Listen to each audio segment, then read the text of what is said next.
todo ello, mejorar también y hablar un poquito también de lo que son las medidas de bioseguridad básicas que debemos tener dentro de lo que es el internado rotatorio y también pero nuestra actividad común, cotidiana, ¿no? Siguiente, por favor, doctor.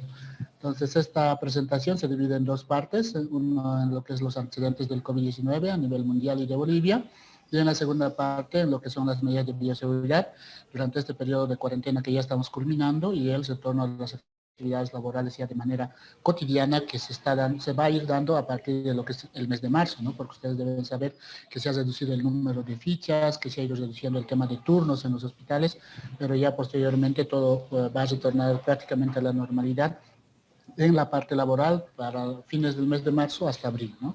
Siguiente, por favor.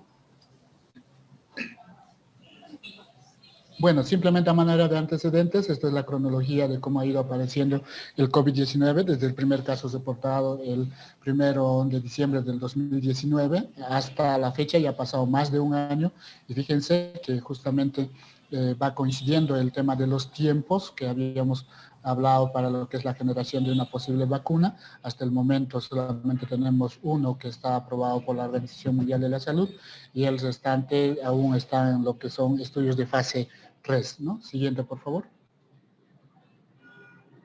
Cuando hablamos del agente causal, es un coronavirus de la familia Coronaviridae. Lo importante de este tipo de virus son dos glucoproteínas que van a generar todo el efecto, la proteína de membrana de adherencia celular y la hemaglutinina y neuroaminidasa, ¿no? Esta hemaglutinina y neuroaminidasa es similar a lo que es el H1N1 u otros coronavirus que hemos ido enfrentando como el SARS, como el MERS. Por ende, ya el tema de las medidas de bioseguridad las conocíamos anteriormente porque han sido prácticamente las mismas que hemos asumido, solo con un mayor énfasis, ¿no? O con una mayor rigidez, si se quiere. Siguiente, por favor. Hay varios subgrupos de lo que son los coronavirus. En este caso, el COVID-19 corresponde al grupo de los coronavirus beta, ¿no? Y anteriormente habíamos mencionado que ya hemos enfrentado otros coronavirus humanos, como el virus del síndrome respiratorio del Medio Oriente, o MERS, y el síndrome respiratorio agudo severo, o el SARS, ¿no? Por ello que el COVID-19 también ha sido denominado como SARS-CoV-2, por asemejarse en todo lo que es la parte clínica con el síndrome respiratorio agudo severo. Siguiente, por favor. Dentro de lo que es la capacidad de transmisión, cabe resaltar que lo que es el número reproductivo básico, es decir, la cantidad de personas que se van a contagiar por cada caso positivo detectado en nuestro medio, para el COVID-19 ha sido estimado en una primera instancia entre 1.4 a 2.5, pero actualmente estamos por encima de lo que es 3.4, ¿no? Incluso en algunos lugares se ha llegado hasta lo que es 5, ¿no? Entonces, quiere decir que en promedio por cada persona contagiada encontrábamos 5 más que habían sido contactos de él y que han dado positivo, ¿no? Para lo que es la enfermedad. Este número es un promedio, porque en el caso de Cochabamba, por ejemplo, tuvimos de un solo caso 18 personas que han sido contactos directos que han dado positivos. Otro ejemplo clásico, que ha sido uno de los más sonados, 12 casos de una sola persona que también dio positivo, ¿no? En Quillacollo específicamente. Entonces, estos son promedios porque también tenemos casos muy aislados donde personas que son marido y mujer, pareja, uno de ellos da positivo y la otra persona da negativo, ¿no? Y nunca llega a la positividad. Entonces, obviamente que hablamos de promedios y en este caso el promedio está por encima de lo que es el 3.4 y en algunos países entre 4 y 5, como habíamos mencionado. Este número sigue siendo menor que a otras enfermedades infectocontagiosas. Creo que se ha desconectado. Ya volvimos, doctor. Listo. Como estaba mencionando anteriormente, entonces este es un promedio, el número reproductivo básico de 3.4, pero que en otros países llega a valores de 4 o 5, sigue siendo menor al del sarampión, que es de 12 a 18 personas que llegan a dar positivos por cada caso que es confirmado. El de similar al de la influenza, que está entre 1 a 4, similar o un poco más bajo que lo que es la parotiditis, entre 4 y 7, y por encima de lo que es el ébola, que va de 1 a 2, ¿no? Pero como habíamos hablado anteriormente, este valor es similar a lo que hemos vivido ya con el SARS, entre 1.8 a 2.5, o el MERS de 0.3 a 1.3, ¿no? Entonces ya el mecanismo de transmisión ha sido descrito, ¿no? Pero aún todavía hay algunos artículos que van agregando un poco más dentro de lo que es el mecanismo de transmisión, por ello que dependiendo de la cepa que se va generando, este número de reproductivo básico puede llegar a ser mayor. Tal es el caso de lo que es la cepa de Inglaterra, donde este R0 está en 7, ¿no? O el caso de lo que es el de Sudáfrica, donde si bien el R0 se sigue manteniendo en 4, la patogenicidad es mucho mayor, ¿no? O sea, la generación de cuadros severos. Siguiente, por favor.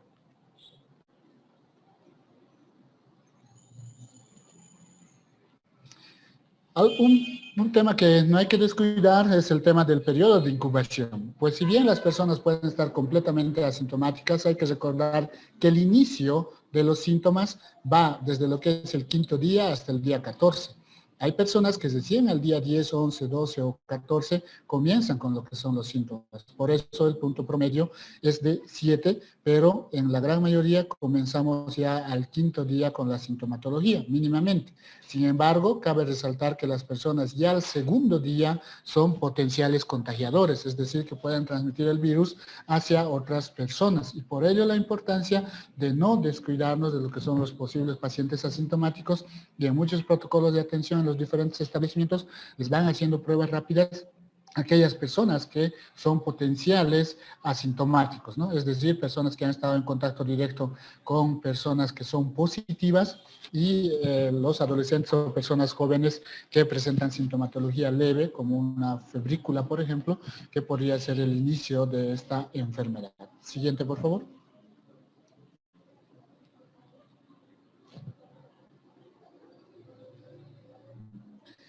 Dentro de lo que son las estimaciones para los casos esperados, según escenarios epidemiológicos, se utilizan diferentes modelos. Dentro de los más rescatados están el modelo ESRI o el modelo SID. Son modelos matemáticos que nos permiten proyectar cuál va a ser el escenario que vamos a tener de aquí a largo plazo, donde básicamente nos basamos en lo que es la transmisibilidad, el coeficiente de la transmisibilidad, y el R0, ¿no? Que anteriormente habíamos mencionado, o sea, cuántas personas se están contagiando por cada positivo, y con ello podemos hacer estimaciones a largo plazo. Siguiente, por favor. En el caso particular de Cochabamba, el año pasado presentamos este estudio desde lo que es la Unidad de Salud Pública y Epidemiología. Lo hemos presentado el 19 de marzo aquí en Cochabamba y el 21 de marzo a nivel de lo que es el país. Y es este estudio que ha servido de base para lo que es la implementación de la cuarentena rígida y cierre de fronteras a nivel de nuestro país. 21 de marzo a horas 11 de la mañana, ¿no? Luego de haber hecho la presentación en horas más tempranas. En este trabajo, ¿qué es lo que hicimos? Tomando en cuenta la población estimada para Bolivia para el año pasado, hemos hecho una estimación para 4 meses, es decir, 18 semanas, que es lo que en promedio estaba durando la parte alta de la enfermedad en los diferentes países, ¿no? Desde el inicio hasta lo que es el descenso de la curva epidemiológica. Para esta fecha, a nivel de toda Bolivia, teníamos 86 casos, y en el caso particular de Cochabamba eran 16. Por lo tanto, era un número todavía aún muy reducido, y obviamente que estos números parecían muy alarmantes, ¿no? Planteamos 3 escenarios: un escenario positivo, uno intermedio y uno negativo.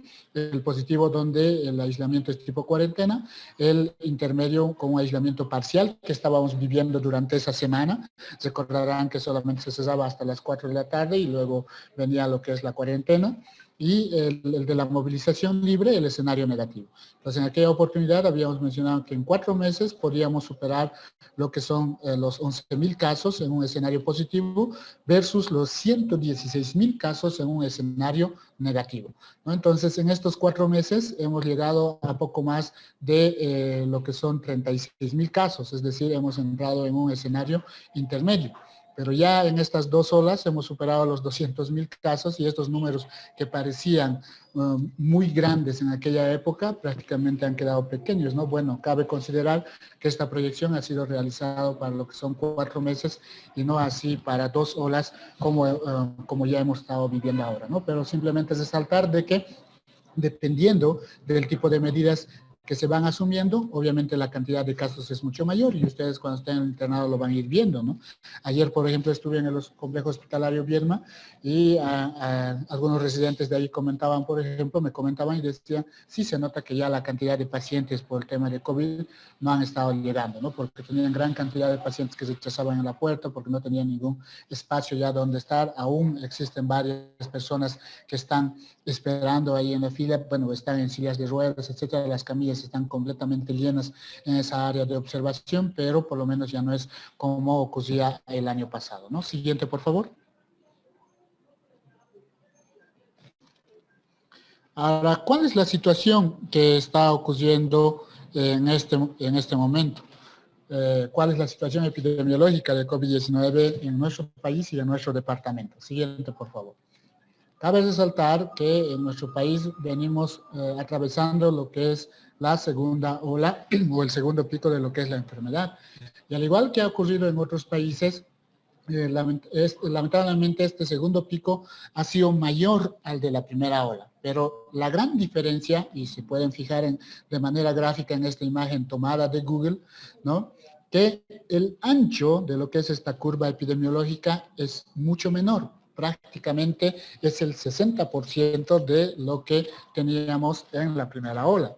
Y esto se debe a que los pacientes durante todo este periodo, si bien se han contagiado mucho más personas, la gran mayoría ya han hecho cuadros leves, han ido recuperándose mucho más temprano y por ende no han estado contagiando a otras personas, ¿no? Entonces, hemos tenido una fase alta en lo que es los meses de enero, específicamente, posterior a lo que son las fiestas de Navidad y Año Nuevo, pero posteriormente ya en febrero ha comenzado el descenso y hasta la fecha ya tenemos una franca desescalada en el número de casos, tanto a nivel de país como también Cochabamba, como vamos a ver a continuación. Esta es la curva epidemiológica de las dos fases o de los dos brotes que hemos tenido a nivel de lo que es Cochabamba. Las barras rojas corresponden a lo que son los casos positivos y las barras verdes corresponden a lo que son los casos negativos o descartados que se han hecho pruebas de laboratorio. Fíjense que en la primera ola las barras rojas estaban por encima de las barras verdes, es decir, encontrábamos mayor cantidad de positivos que negativos, porque obviamente la cantidad de pruebas realizadas era pequeña, era baja. Pero cuando ya vamos a lo que es la segunda ola, ¿no? Luego de ese descenso brusco que hemos ido teniendo, si nos fijamos en la segunda parte, observamos que las barras verdes son mucho mayor que las barras rojas, es decir, estamos descartando mayor cantidad de pacientes que encontrando positivos, y es porque la cantidad de pruebas procesadas por día se ha incrementado, llegando a un récord hace el jueves pasado, o hace 2 jueves, con 1.115 pruebas realizadas en un solo día, cuando nuestra capacidad máxima en el primer brote era de 350 pruebas realizadas en un solo día. Siguiente, por favor. En esta siguiente gráfica podemos observar de manera más grande, si se quiere, más amplia, lo que es la segunda ola. Y fíjense lo que les mencionaba en el mes de enero, las barras verdes son mayores que las barras rojas, y ahí viene uno de los puntos del por qué Cochabamba ha alcanzado el tema de lo que es el aplanamiento de la curva de manera más pronta y posteriormente la desescalada, ¿no? No es un secreto, esto ya se lo había descrito hace bastante tiempo en lo que es la primera ola y era la estrategia utilizada en lo que es el Uruguay, la estrategia utilizada en lo que es Alemania, etcétera, ¿no? Que era pruebas, pruebas y más pruebas. Y bueno, en este momento se están haciendo bastante cantidad de pruebas, en promedio cada día están reportando entre 38 a 45 laboratorios de los más de 80 habilitados, porque 17 son los laboratorios que ahora tenemos de PCR, pero tenemos otro tanto de 80 laboratorios con las pruebas de antígeno nasal, que también son pruebas diagnósticas y no solo de tamizaje como las pruebas de anticuerpos. Siguiente, por favor.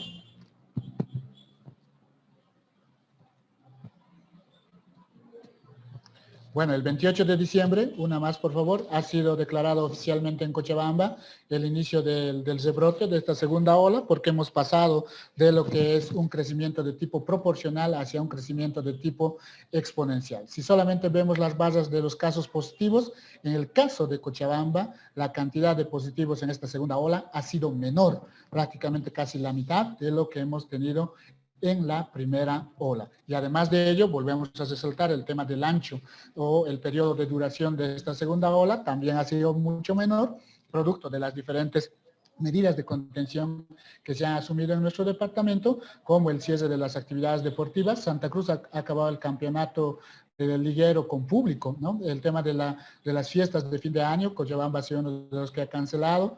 Hemos cesado lo que es la habilitación del horario de las 24 horas ya en el mes de diciembre, primero restringiendo hasta las 23, posteriormente hasta las 22. Santa Cruz hasta el mes de enero seguía todavía con horario de 24 horas, luego redujeron hasta las 23 y el gobierno municipal lo amplió hasta las 24, etcétera, ¿no? Entonces, son situaciones que nos muestran que el comportamiento ha sido diferente, ¿no? Siguiente, por favor. Y usamos de referencia Santa Cruz porque obviamente es el departamento que ha sido más golpeado por esta enfermedad, ¿no?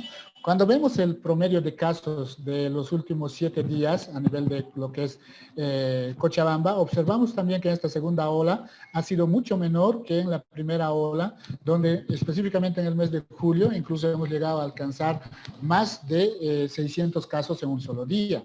Cuando vemos la media móvil de lo que son los decesos, igualmente también en esta segunda ola ha descendido lo que es la cantidad de fallecidos confirmados por COVID, y también en la primera ola nuestra tasa de letalidad era muy alta, 9.3% hemos acabado, a comparación de la segunda ola, que es poco más del 2%, ¿no? ¿Y esto por qué sucede? Y ahí también muchas veces no se hace este análisis con los medios de prensa, ¿no? O ellos no lo publican de esa forma. En la primera ola, muchos pacientes que eran sospechosos de COVID y han fallecido, han sido catalogados como confirmados por COVID, porque eso dice nuestro protocolo y no teníamos la capacidad de tener una prueba de laboratorio inmediatamente. En este momento se está haciendo las pruebas de manera rápida y por ende se puede dar el diagnóstico de manera más oportuna y el paciente fallece con un diagnóstico, cuando fallece recibe un diagnóstico preciso y no es simplemente catalogado como COVID por haber sido sospechoso, ¿no? Siguiente, por favor. Esta es la curva de las incidencias acumuladas a nivel de lo que es nuestro departamento. Si tomamos como referencia la semana epidemiológica 31, que es en el mes de julio, como el 100%, porque ha sido el momento en el que hemos tenido mayor cantidad de casos, observamos que el fin de lo que es el primer brote ha sido la semana 45 en el mes de octubre, donde esa incidencia ha bajado a lo que es menos del 0.49%. Pero posteriormente, en la segunda ola, en el mes de enero, la primera semana epidemiológica, esto se ha elevado a más del 139% en comparación a lo que es la primera ola.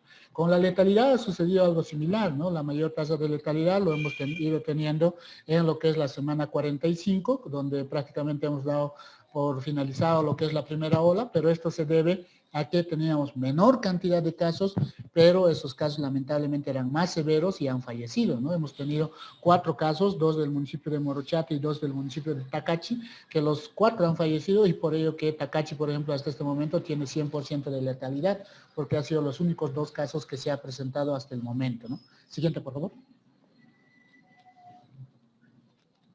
Cuando ya vemos la tasa de incremento diario, que debe mantenerse por debajo de 1, observamos que en este momento ya estamos por debajo de ese nivel y en la primera semana epidemiológica de este año, en enero, la primera semana, hemos alcanzado 2.4, es decir, estábamos duplicando la cantidad de casos de las semanas anteriores. Pero si comparamos esto con lo que hemos vivido en la primera ola, prácticamente es mínimo, porque en la primera ola de una semana a otra incluso llegamos a quintuplicar en la cantidad de casos confirmados. Siguiente, por favor.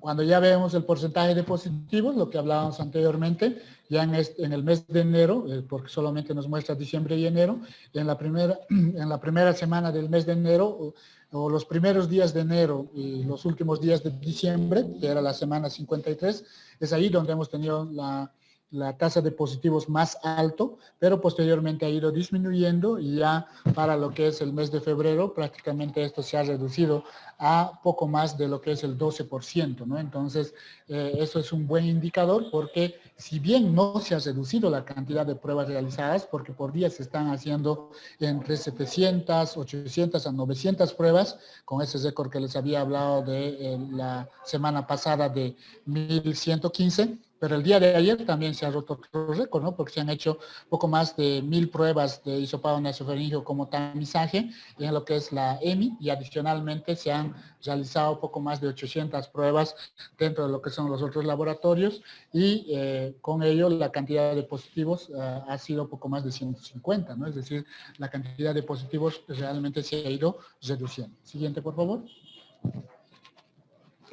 En nuestro departamento, en este momento tenemos 35 municipios con casos activos, pero 12 municipios que han presentado casos nuevos durante la semana pasada, ¿no? Hasta el 17 de enero. Entonces, todavía hay municipios que tienen personas que pueden contagiar a otras personas y por ende no se puede bajar la guardia, ¿no? Siguiente, por favor. Según lo que es la distribución por sexo, el 52% corresponde a los varones, 48% a las mujeres.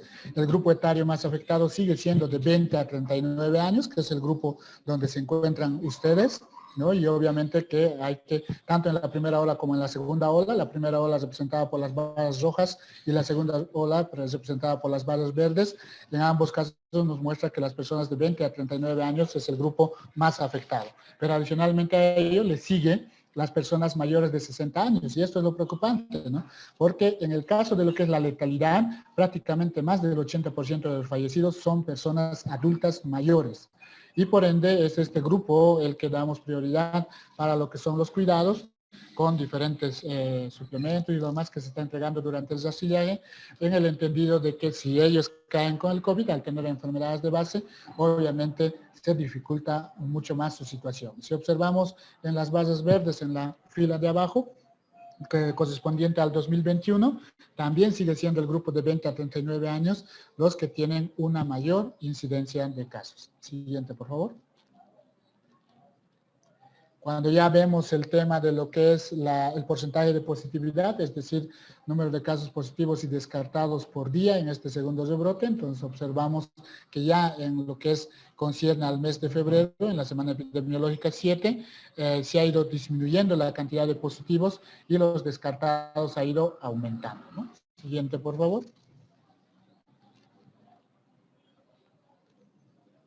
Este es el reporte que nos hace el Ministerio de Salud acerca de la situación en Cochabamba y observamos que en la tasa de incidencia acumulada, por ejemplo, hemos bajado de 682 a 415 pacientes positivos por cada 100.000 habitantes. En el caso de lo que es la tasa de letalidad, hemos bajado de 9.3, éramos el segundo lugar luego de Santa Cruz a nivel de todo el país, a lo que es 2.5, somos el séptimo departamento en relación a la tasa de letalidad de 7 de 9 departamentos y en el caso de la incidencia estamos en octavo lugar de 9 departamentos, ¿no? Siguiente, por favor.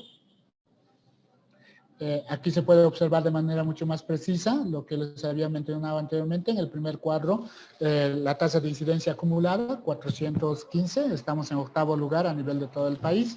Y en la tasa de recuperación, tenemos 70.8% de recuperados hasta la semana pasada. El día de viernes vamos a tener un otro reporte actualizado y donde seguramente esta tasa de recuperados se va a incrementar. Siguiente, por favor. En relación a lo que es la letalidad, lo que habíamos comentado anteriormente, de 9.3%, que era el segundo más alto a nivel de toda Bolivia, hemos bajado a 2.5, igualándonos con Potosí y por ello estamos en séptimo lugar a nivel de todo lo que es Bolivia. Y en la tasa de mortalidad acumulada, teníamos 63 por cada 100.000 habitantes en la primera ola y actualmente estamos con 11 por cada 100.000 habitantes. Siguiente, por favor. Ahora, ¿cuál es el escenario que nos sigue a futuro? ¿Qué es lo que va a pasar con esta pandemia en Cochabamba? Entonces tenemos este comportamiento de lo que es la curva epidemiológica entre lo que son los casos esperados y los casos notificados a nivel de nuestro país, ¿no? Entonces, perdón, a nivel de nuestro departamento de Cochabamba. Y lo que debemos ir viendo ahora es ¿qué nos depara, ¿no? Podemos volver a ascender, como dice la flecha roja, podemos mantenernos, como dice la flechita amarilla, en los escenarios epidemiológicos, o podemos seguir descendiendo, que sería el escenario positivo, específicamente culminando lo que es esta curva epidemiológica o este segundo rebrote en la semana 9. El área amarilla comprende lo que estaba estimado para Cochabamba, es decir, duplicar la cantidad de casos de la primera ola. Pero ya a partir de lo que es la segunda semana epidemiológica hemos mantenido el número de casos hasta la semana 4 y desde la semana 4 hasta la semana 6, que era la semana pasada, hemos descendido en la cantidad de casos.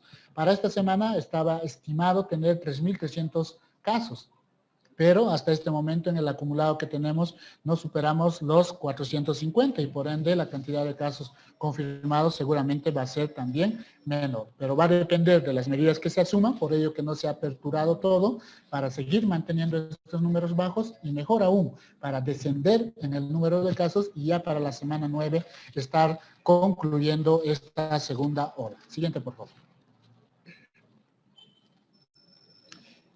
Un punto muy importante que debemos considerar a la hora de lo que es la evaluación de los pacientes es que debe estar claro para cada uno de nosotros como personal de salud la definición de caso, ¿no? Y en la definición de caso tenemos dos situaciones, un caso sospechoso, un caso confirmado. Perdón, tres, la última, el caso descartado. Un caso sospechoso es aquella persona que cumple con dos criterios básicamente, el criterio clínico y el criterio epidemiológico. El criterio clínico lo podemos resumir en tener sintomatología asociada al COVID-19. Sintomatología asociada al COVID-19, volvemos a recalcar, y sin que haya ninguna causa que pueda explicar la misma, ¿no? El segundo criterio es el criterio epidemiológico, haber estado en contacto con una persona positiva en un hospital donde existen pacientes positivos o en un área donde existe transmisión comunitaria de casos de COVID-19. ¿Cuándo se confirma? La única forma de confirmar es por laboratorio. Antes solo teníamos una prueba, PCR. Actualmente tenemos dos, el PCR y la prueba de antígeno nasal. Esas dos pruebas son confirmatorias. Las pruebas de anticuerpos no son confirmatorias, son de tamizaje, simplemente nos sirven de guía dentro de lo que es la atención del paciente. Cuando yo hago una prueba inmunológica, debo confirmar o descartar con una prueba de antígeno nasal o con una prueba de PCR. ¿Por qué? Porque hay muchos pacientes que nos pueden salir IgM positivo, pero IgG positivo también, y ya estar saliendo de la enfermedad, ¿no? En el caso particular mío, yo he salido IgM positivo hasta el día 53, pero ya mi PCR ha sido negativo al día 33, ¿no? Porque al día 21 seguía dando positivo, esperamos una semana más y el día 33 decían salir positivo. Entonces, es muy importante considerar que estas personas con IgM positivo ya pueden estar en lo que es la etapa de la salida, por ello se debe hacer la confirmación con lo que es una prueba de PCR o una prueba de antígeno nasal. Entonces, caso sospechoso, criterio clínico, criterio epidemiológico. Caso confirmado con prueba del laboratorio. Caso descartado cuando su laboratorio nos da negativo. Siguiente, por favor. Otro aspecto muy importante que debemos resaltar es que no todos los pacientes presentan síntomas, ¿no? Entonces tenemos poco más del 30% de pacientes que son completamente asintomáticos, en especial en niños. Entonces, en el caso de lo que son los niños, los que vayan a rotar pediatría, tengamos mucho cuidado, no por el hecho de que haya salido negativo a su prueba rápida o porque esté asintomático, no quiere decir que ese paciente puede ser un potencial contagiador, por lo tanto no podemos descuidar el tema de lo que es el uso del barbijo especialmente, y como salen los nuevos reportes, mejor si podemos utilizar dos barbijos quirúrgicos que incrementan la probabilidad de protección frente a lo que es el COVID-19. Siguiente, por favor. Otro aspecto muy importante que debemos de saltar es que solamente la primera fase es de actividad viral hasta el día 14 generalmente, y luego del día 14 ya todo el cuadro se debe a lo que es la respuesta inflamatoria del propio cuerpo. Por lo tanto, en esta segunda fase, en el estadio 3, fase inflamatoria, yo puedo estar encontrando un paciente con síntomas muy severos, pero negativo, tanto al PCR como la prueba de antígeno. Entonces, en estos casos se evalúa otras pruebas como el tema de las placas de rayos X o la tomografía, dímero D, etcétera, que nos ayudan a complementar lo que es el proceso diagnóstico. Entonces, no podemos confiarnos solamente en lo que es la parte del PCR en sí, pero también repercute bastante el tema de lo que es la clínica de lo que es el paciente, ¿no? Entonces, eso es un aspecto muy importante que debemos resaltar. Siguiente, por favor. Adicionalmente a ello, lo que ya mencionábamos anteriormente, el tema de las pruebas de anticuerpos, que solamente se usan como tamizaje, como muestra la línea verde, ¿no?, de la IgM, ya incluso cuando no tenemos ni un virus, el día 21 en la línea azul, la IgM puede seguir saliendo positivo. Por lo tanto, podemos tener pacientes IgM positivo y IgG positivo que ya no son contagiadores. Entonces, ¿cómo yo voy a confirmar eso? Con una prueba de antígeno nasal o con una prueba de PCR, que tenemos la capacidad, ahora vuelvo a recalcar, en todos los servicios, ¿no? Siguiente, por favor.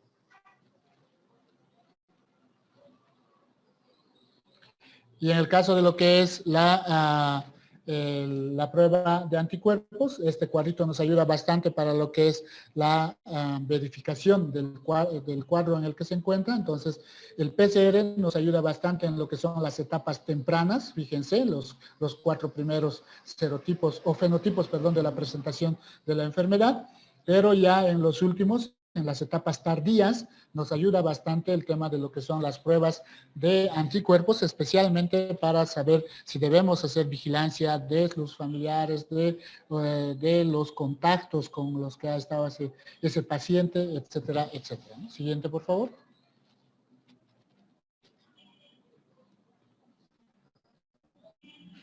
Pero, ¿qué es lo que hace que sea difícil el control, ¿no? Y ahí que tenemos dentro de lo que son los retos que tenemos en la vigilancia epidemiológica.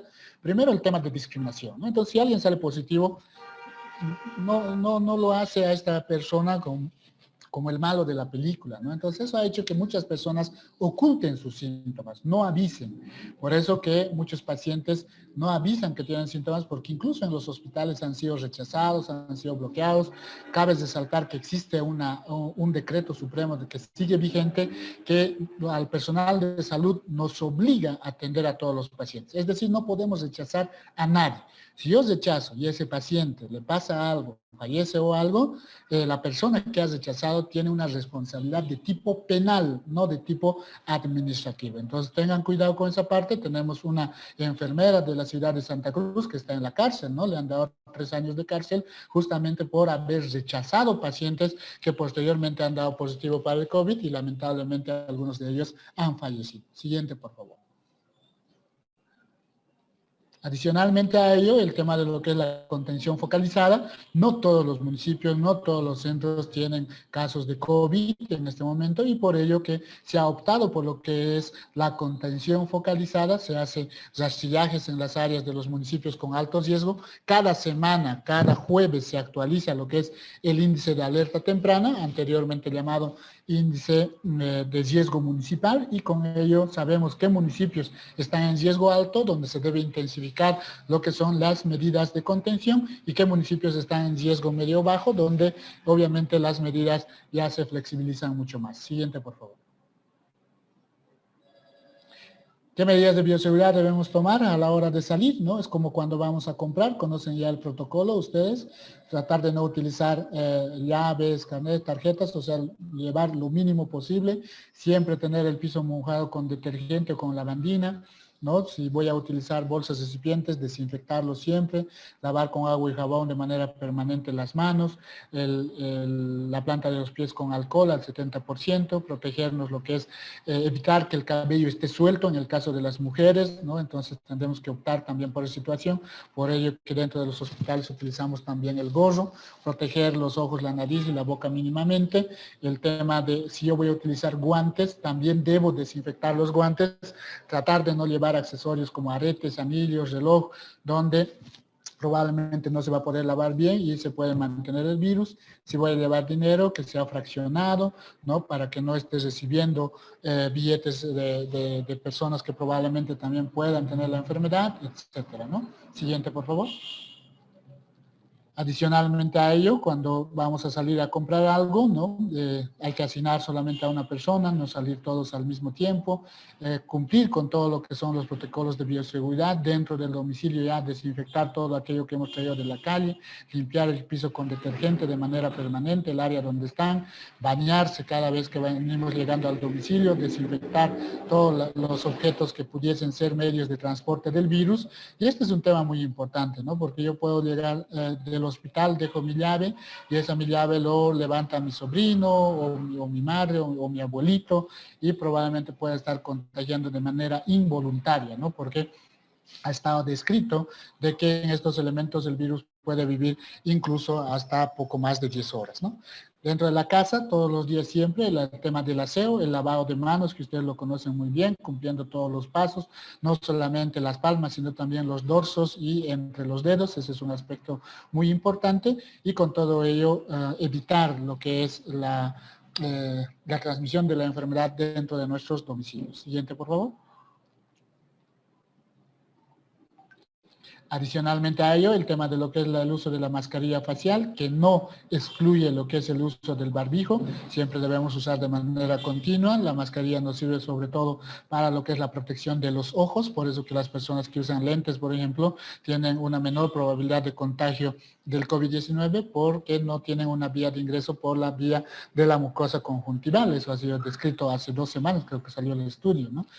Siempre vigilar dentro de la familia quién pudiese tener algún síntoma, eso no deben olvidarse porque a veces nos preocupamos de nuestra salud y todo lo que concierne a nuestro internado, pero probablemente alguien en nuestra familia también esté con sintomatología, entonces hay que tener cuidado con ello porque nosotros pudiésemos estar llevando la enfermedad hacia el hospital, porque ya nos ha pasado eso, se contagian dentro del entorno familiar y llevan la enfermedad al hospital. Siguiente, por favor. Siempre tratar de manera adecuada a las personas que tienen la enfermedad, porque ayer hemos sido nosotros, hoy son otras personas, mañana podrían ser nuestros familiares, entonces siempre debemos colaborar tanto en el control de lo que es el cumplimiento de las medidas de bioseguridad, en la calle, en nuestro servicio, entonces recordando el tema del uso del barbijo, la mantención del distanciamiento físico, el uso del alcohol, la etiqueta de la tos, que es muy importante. Siguiente, por favor. Existen protocolos tanto de ingreso y de salida para la casa, que ya lo hemos repetido, es muy importante que los revisen y lo cumplan, ¿no? Siguiente, por favor. Y a nivel de lo que son los hospitales y las diferentes instituciones, ir verificando que se cumplan con estas 3 medidas básicas de bioseguridad que ustedes lo han estado viendo, ¿no? Primero, al exterior de la institución, las limpiezas y fumigaciones de las aceras, etcétera.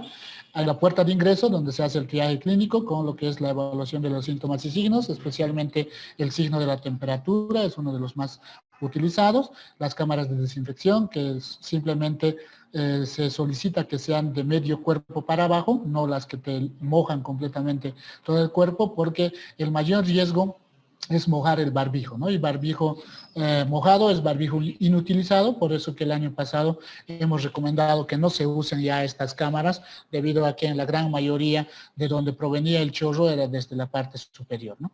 Y dentro de lo que es la institución, la mantención del distanciamiento social, el distanciamiento físico, hablamos tanto de distanciamiento social y físico. porque lamentablemente por temas de amistad, todo lo demás, a veces mantenemos bien lo que es el uso del barbijo, pero luego estamos compartiendo una galleta, estamos compartiendo unas papas fritas, estamos celebrando cumpleaños dentro del hospital, que todo eso está prohibido por si acaso, y lamentablemente eso es lo que nos genera el brote, ¿no? Por eso que hablamos no solamente de distanciamiento físico, sino también distanciamiento social en ese tema de lo que son las relaciones interpersonales dentro del centro hospitalario, ¿no? Fuera ya por vía WhatsApp o lo demás, eso es diferente, ¿no? Las medidas de higiene y bioseguridad, siempre cumplirlas dentro de la institución, porque de nosotros depende que no nos enfermemos y que no contagiemos a otras personas. Siguiente, por favor. Bueno, ya a manera de conclusión, aún seguimos en la parte alta de la, pues, la curva epidemiológica de este segundo rebrote. Esperemos que hasta la semana 9 ya podamos bajar completamente. Si bien vamos en una desescalada, seguimos con gran cantidad de casos. La curva epidemiológica no siempre es unimodal, a veces puede estar bajando y de nuevo se puede elevar, entonces es un aspecto que hay que considerar. La conclusión de la cuarentena no va a coincidir con el tiempo total de lo que es la pandemia. La duración de la cuarentena es inversamente proporcional a la contención de los pacientes confirmados. Ustedes han visto, ha disminuido la cantidad de casos confirmados, entonces se flexibiliza más esta cuarentena. Aún no estamos en una apertura completa. Recuerden que los domingos es solo hasta las 4 y de lunes a viernes solo hasta las 22 p.m., ¿no? El tiempo de un paciente, que un paciente permanece contagiando a la población, es el factor más importante para determinar la duración de la pandemia. Por ello, el tema del diagnóstico es vital. Diagnóstico temprano, trato temprano, el paciente se aísla temprano, por lo tanto, menos gente que ha ido contagiando. La implementación de un tamizaje laboratorial combinado, tanto PCR como pruebas inmunológicas, ha coadyuvado en reducir el tiempo de duración de esta pandemia, y la histeria colectiva o discriminación reduce la posibilidad de captación de pacientes, ¿no? Porque el paciente se oculta sus síntomas, y eso tienen que tener cuidado ustedes, porque cuando le preguntan a un paciente, ¿usted está en contacto con un positivo?, generalmente les dicen no. Entonces es muy importante el tema de lo que es la evaluación física que ustedes hagan, y que siempre tomen sus recaudos. Si yo estoy usando mi barbijo de manera adecuada, si yo estoy usando todo lo que son las medidas de bioseguridad de manera adecuada, entonces la probabilidad de contagio se reduce al menos del 2%, 1.7% si no me equivoco, ¿no? Entonces es mínimo, pero siempre está latente. Siguiente, por favor. Simplemente eso para compartir con ustedes. Muchísimas gracias en primer lugar por la invitación. Si tienen alguna pregunta, doctora, si podríamos reducirlo a 2, porque la Oh, muy bien, doctor. Nosotros somos los agradecidos por, sabemos que su tiempo es pues muy limitado. Creo yo que la mayor iniciativa, o sea, lo que les preocupa ahorita a los internos es saber si vamos a tener acceso a las vacunas. Sí, sí van a tener acceso todos los internos. Algo más que informar también, ¿no? Ustedes van a ser parte de las brigadas de vacunación. Esa es una resolución que ha salido del CENIDAI, ¿no? Cuando ya tengamos lo que es la campaña de vacunación masiva, tanto las personas que están en el SCRO, que ellos de cajón ya ingresan, ¿no?, en las brigadas de vacunación, pero también las personas que van a estar rotando de especialidades, aún no sabemos por qué tiempo o fuera de lo que son los horarios, pero van a ser parte de las brigadas dentro de los establecimientos. Por ende, con el viceministro de Gestión en Salud, hemos acordado de que obviamente el personal que va a estar en esa primera línea tiene que ser vacunado, ¿no? Y los internos van a ser vacunados. Estimamos que con este segundo lote de vacunas que ya está llegando, van a recibir lo que es su vacunación. Adicionalmente a ello, por temas de estudio de brotes, también ustedes tienen la posibilidad de que les hagan las pruebas de antígeno nasal o las pruebas de lo que es el PCR dentro de sus hospitales, independientemente de que estén asegurados en el Seguro Social Universitario. No necesitan venir hasta ahí, sino dentro de su hospital se les puede hacer esas pruebas. El día lunes hemos remitido esa nota de que las pruebas de antígeno nasal que se han otorgado en diferentes centros puedan ser utilizados como tamizaje, es decir, que les pueden hacer a todas las personas independientemente de si tienen seguro o no, porque esa era una limitante, solo nos permitían usar en las personas que tenían, que estaban asegurados en el SUS y no en otras áreas, ¿no? Muy bien. Nosotros, pues, como le decía, doctor, somos los agradecidos y ya sabemos de su tiempo, entonces no le vamos a quitar más tiempo. Muchísimas gracias, doctor. Estamos en contacto. Listo, el agradecido soy yo y bueno, la doctora tiene la presentación, si alguien quiere revisarlo posteriormente, lo tienen ahí para difundirlo también. Muchas gracias a todos ustedes y que realmente el internado sea muy provechoso para ustedes, en especial porque muchos el año pasado lamentablemente no han tenido la posibilidad de lo que son las clases presenciales, se entiende eso, por ello que este año va a ser vital que ustedes aprovechen al máximo lo que son las prácticas institucionales en los diferentes hospitales. Muchas gracias y hasta otra oportunidad. Muchas gracias, doctor. Gracias, doctor. Gracias. Gracias, doctor. Hasta luego. Gracias, doctor. Hasta luego. Bien, chicos, entonces ahora estamos a 10. He puesto 11:30 para empezar a la designación de hospitales. Yo creo que podemos empezar a las 11. Tienen todo el tiempo para llegar.